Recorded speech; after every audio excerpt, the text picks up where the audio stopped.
Hello and welcome back to my channel. ഇന്ന് നമ്മൾ ഉണ്ടാക്കാൻ പോകുന്നത് പാലാടയാണ് കേട്ടോ. അപ്പോൾ ഇതിൻ്റെ ബാറ്ററിൽ മെയിനായിട്ടുള്ള ഐറ്റം എന്ന് പറയുന്നത് പച്ചരിയും തേങ്ങാപ്പാലുമാണ്. അതുപോലെ തന്നെ നമ്മളിതിൽ പഞ്ചസാരയും നെയ്യൊക്കെ ചേർത്തിട്ടാണ് ഇത് ഉണ്ടാക്കുന്നത്. അതുകൊണ്ട് തന്നെ ഇത് വളരെ ടേസ്റ്റിയാണ് കഴിക്കാനായിട്ട്. അതുപോലെ നമുക്ക് വളരെ സിമ്പിളായിട്ട് ഉണ്ടാക്കിയെടുക്കാൻ പറ്റുന്നതാണ്. അപ്പോൾ നമുക്കിത് എങ്ങനെയാണ് ഉണ്ടാക്കുന്നതെന്ന് നോക്കാം. അപ്പോൾ ഞാൻ പാലാട ഉണ്ടാക്കാനായിട്ട് ഇവിടെ ഒരു കപ്പ് പച്ചരി വെള്ളത്തിൽ കുതിർത്ത് വെച്ചിട്ടുണ്ട്. ഒരു 3-4 മണിക്കൂർ അങ്ങനെ വെള്ളത്തിൽ നല്ലപോലെ കുതിർത്തെടുക്കണം. നിങ്ങൾക്ക് ഇൻസ്റ്റൻ്റായിട്ട് റെഡിയാക്കി എടുക്കാനുള്ളതാണെന്നുണ്ടെങ്കിൽ പച്ചരിക്ക് പകരം ഒരു കപ്പ് മൈദ എടുത്താൽ മതി കേട്ടോ. പക്ഷേ എനിക്ക് മൈദ എടുത്ത് ഉണ്ടാക്കുന്നതിനേക്കാൾ കൂടുതൽ ടേസ്റ്റ് തോന്നിയത് പച്ചരി വെച്ചിട്ട് ഉണ്ടാക്കുമ്പോഴാണ്. മൈദ വെച്ച് ചെയ്താലും കുഴപ്പമില്ല, പക്ഷേ മൈദേനേക്കാൾ കുറച്ചും കൂടി ടേസ്റ്റ് ഉണ്ടാവുക പച്ചരി കുതിർത്ത് വെച്ചിട്ട് അരച്ചുണ്ടാക്കുന്നതിനായിരിക്കും.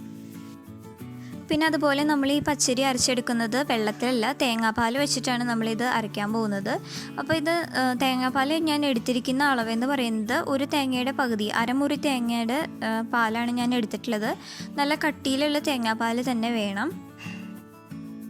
ഇനി നമുക്ക് ആദ്യം തന്നെ പച്ചരി ഒന്ന് അരച്ചെടുക്കാം. അപ്പോൾ ഞാൻ ഈ കുതിർത്ത് വെച്ചിരിക്കുന്ന പച്ചരി ഞാൻ ഇവിടെ മിക്സിയുടെ ജാറിൽ ഇട്ട് കൊടുക്കുന്നുണ്ട്.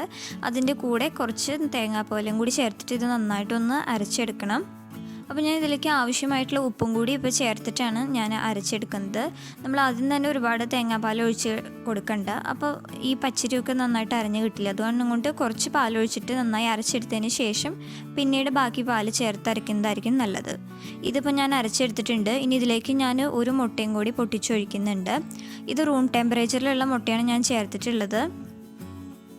ഇനി ഇതിലേക്ക് ഞാൻ ബാക്കിയുള്ള തേങ്ങാപ്പാലും കൂടി കുറേശ്ശെയായിട്ട് ചേർത്ത് കൊടുക്കുന്നുണ്ട്. മുഴുവനായിട്ട് ഇപ്പോൾ ഞാൻ ചേർത്തിട്ടില്ല. ഇനി ഇതൊന്നും കൂടി ഒന്ന് അടിച്ചെടുക്കാം. ഇപ്പോൾ ഞാൻ പച്ചരിയും തേങ്ങാപ്പാലും മുട്ടയും കൂടി നന്നായിട്ട് അടിച്ചെടുത്തിട്ടുണ്ട്. ഇത് ഞാൻ മറ്റൊരു ബൗളിലേക്ക് മാറ്റി വയ്ക്കുകയാണ്. അപ്പോൾ നിങ്ങൾക്ക് പച്ചരിക്ക് പകരം മൈദ വെച്ചിട്ടായാലും ചെയ്യാം കേട്ടോ.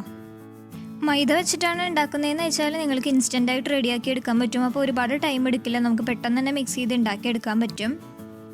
ഇതിലേക്ക് ഞാനിനി ബാക്കിയിരിക്കുന്ന ഈ തേങ്ങാപ്പാലും കൂടി ചേർത്ത് കൊടുക്കുന്നുണ്ട്.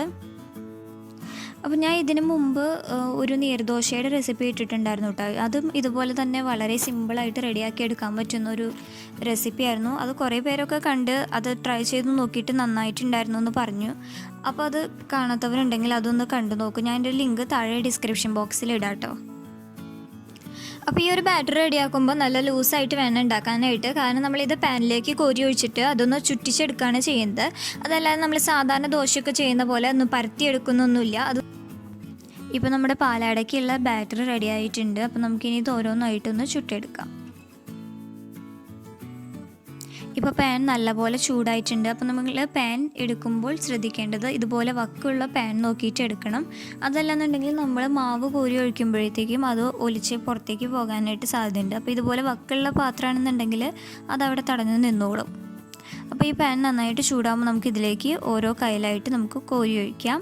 ഇത് കോരി ഒഴിച്ച ഉടനെ തന്നെ പാത്രം ഒന്ന് ചുറ്റിച്ചു കൊടുത്തിട്ട് ഇതൊന്ന് ഷേപ്പാക്കി എടുക്കണം.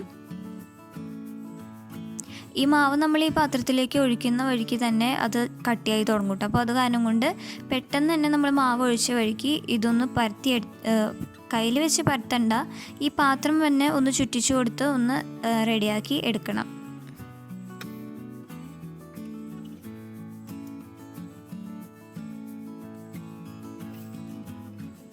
ഇതെല്ലാ വശത്തേക്കും ഇതുപോലെ ആക്കിയതിന് ശേഷം ഇതിലേക്ക് കുറച്ച് നെയ്യ് ഒഴിച്ചു കൊടുക്കാം. അതുപോലെ തന്നെ ഞാൻ ഇതിൻ്റെ മുകളിലായിട്ട് കുറച്ച് പഞ്ചസാരയും കൂടി ഇട്ട് കൊടുക്കുന്നുണ്ട് കേട്ടോ. ഇത് പൊടിച്ച പഞ്ചസാരയൊന്നുമല്ല, സാധാരണ തരിതരിയായിട്ടുള്ള പഞ്ചസാരയാണ്. അപ്പോൾ ഞാൻ ഈ നെയ്യുടെ കൂടെ തന്നെ കുറച്ച് പഞ്ചസാരയും കൂടി ഇതിലേക്ക് ചേർത്ത് കൊടുക്കുകയാണ്. എന്നിട്ട് വേണമെന്നുണ്ടെങ്കിൽ ഇതുപോലെ ഒരു സ്പൂണോ അല്ലെങ്കിൽ കയ്യിലോ വെച്ചിട്ട് ഇതൊന്ന് പരത്തി ഒന്ന് കൊടുക്കാം കേട്ടോ. ഈ ചൂട് കൊണ്ട് ഈ പഞ്ചസാര മെൽറ്റ് ആവുമ്പോൾ ഇതിൽ ചെറിയ വെള്ളത്തിൻ്റെ അംശം വരും കേട്ടോ. അപ്പോൾ ഈ പാലാട ഒന്നും കൂടി നല്ലപോലെ സോഫ്റ്റ് ആവും. ഇപ്പം നമ്മുടെ ആദ്യത്തെ പാലാട റെഡി ആയിട്ടുണ്ട്. അപ്പോൾ ഞാനിത് പാനിൽ നിന്ന് എടുക്കുകയാണ്. ഇതുപോലെ തന്നെ നമുക്ക് ബാക്കിയുള്ളതും കൂടി പെട്ടെന്ന് തന്നെ റെഡിയാക്കി എടുക്കാം.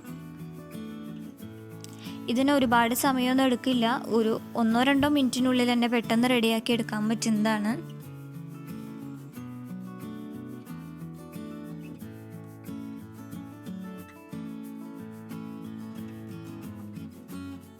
ഇത് പച്ചരി കുതിർത്ത് വെച്ച് ഉണ്ടാക്കുന്നതായിരിക്കും കൂടുതൽ നല്ലതായിരിക്കുക. നിങ്ങൾക്ക് ടൈം ഇല്ലെന്നുണ്ടെങ്കിൽ മൈദ വെച്ചിട്ട് ചെയ്തു നോക്കാവുന്നതാണ്. അങ്ങനെയാണെങ്കിൽ വളരെ പെട്ടെന്ന് തന്നെ നമുക്ക് പാലാട ഉണ്ടാക്കി എടുക്കാനായിട്ട് പറ്റും. പക്ഷെ അതിനേക്കാൾ എപ്പോഴും കൂടുതൽ ടേസ്റ്റ് ഉണ്ടാവുക പച്ചരി കുതിർത്ത് വെച്ച് ഉണ്ടാക്കുന്നതാണ്. മാത്രമല്ല ഇത് നല്ല സോഫ്റ്റും മധുരവും ഉള്ളതും ആയതുകൊണ്ട് തന്നെ എല്ലാവർക്കും ഇഷ്ടപ്പെടുന്നതാണ്. അപ്പോൾ എല്ലാവരും മറക്കാതെ ഇന്ന് തന്നെ ട്രൈ ചെയ്ത് നോക്കണം. വീഡിയോ ഇഷ്ടപ്പെട്ടെങ്കിൽ എല്ലാവരും ലൈക്ക് ചെയ്യുക, ഫ്രണ്ട്സിനും റിലേറ്റീവ്സിനും എല്ലാവർക്കും ഷെയർ ചെയ്ത് കൊടുക്കണം കേട്ടോ. കൂടുതൽ വീഡിയോസ് കാണാനായി എൻ്റെ ചാനൽ മറക്കാതെ സബ്സ്ക്രൈബ് ചെയ്യുക. Thanks for watching.